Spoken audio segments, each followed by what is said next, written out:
Net GRF जून 2019 का question है। उसमें पूछा हुआ है कि आर के वैल्यू में बारे में पूछा है, यानी कि पीडी के बेसिकली नेचर के बारे में पूछा हुआ है उन्होंने। तो आपके पास पीडी है हमारे पास p of x comma y into u x x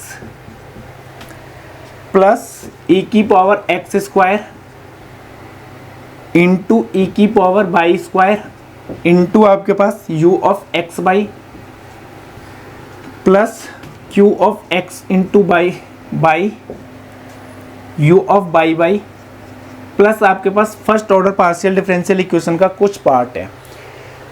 P और क्यू आपके पास पॉलिनोमियल फंक्शन है 2 वेरिएबल में, और आपके पास ये एक्सपोनेंशियल फंक्शन है। तो यहाँ से जब b की वैल्यू आप फाइंड करेंगे तो वो क्या आएगी, e की power x square into e की पावर बाई स्क्वायर। a की वैल्यू आपके पास पॉलिनोमियल x कॉमा बाई है p, और c आपके पास another polynomial q of x comma y है इन 2 वेरिएबल। ये आपके पास है। और आपसे पूछा हुआ है कि there exist r greater than 0 such that P D is elliptic, एक रीजन में x square plus y square is greater than r. There exist r greater than 0 such that P D is hyperbolic. There exist r greater than 0 such that parabolic और hyperbolic के बारे में पूछा हुआ है। तो यहाँ से जब मैं b square minus 4ac count करूँगा, कैलकुलेट करूँगा, तो वो क्या मिलने वाला है, ई की power x square into e की पावर बाई स्क्वायर का whole square minus 4 p of x comma y into q of x comma y, ये मिलेगा आपके पास। तो यहाँ से आपके पास ई की पावर जो मिलेगी वो मिलेगी 2 times x square plus y square minus 4 times p of x comma y polynomial into q of x comma y. तो यानी कि अगर मैं इसका बात करूँ, ये जो आपके पास बना है बी स्क्वायर माइनस 4ac, ये आपके पास एक्सपोनेंशियल फंक्शन है, ये पॉलिनोमियल फंक्शन है, ये आपके पास पॉलिनोमियल फंक्शन है। तो p इंटू क्यू आपके पास एनोदर पॉलिनोमियल फंक्शन मिलेगा। तो यानी कि 4 p of x comma y into q of x y, ये पॉलिनोमियल मिलेगा। तो एक r ग्रेटर देन 0, यानी कि अगर r को आपके पास एक, यानी कि मुझे x और y को लार्ज x और y के लिए आप जब कैलकुलेट करेंगे तो एक्सपोनेंशियल फंक्शन की जो ग्रोथ रेट होती है वो हमेशा पॉलिनोमियल फंक्शन से ग्रेटर होती है। तो for large x and y के लिए ये क्वांटिटी हमेशा कैसे रहने वाली है, पॉजिटिव।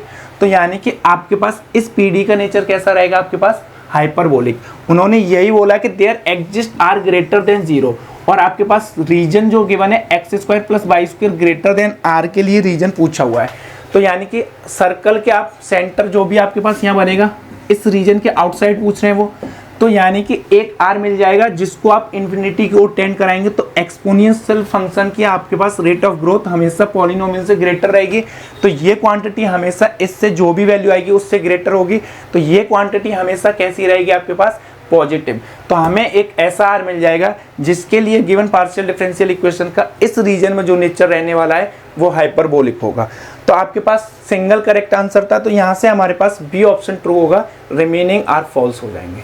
बाकी के आप उसके लिए काउंटर एग्जांपल ढूंढ सकते हैं।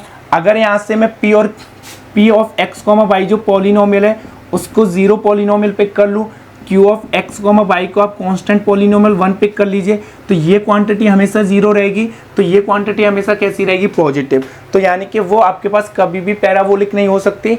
तो आपके पास सी ऑप्शन फॉल्स हो जाएगा यहाँ से, और आपके पास कभी भी इलिप्टिक नेचर नहीं होगा। तो डी ऑप्शन भी क्या हो जाएगा, ए ऑप्शन भी क्या हो जाएगा आपके पास फॉल्स।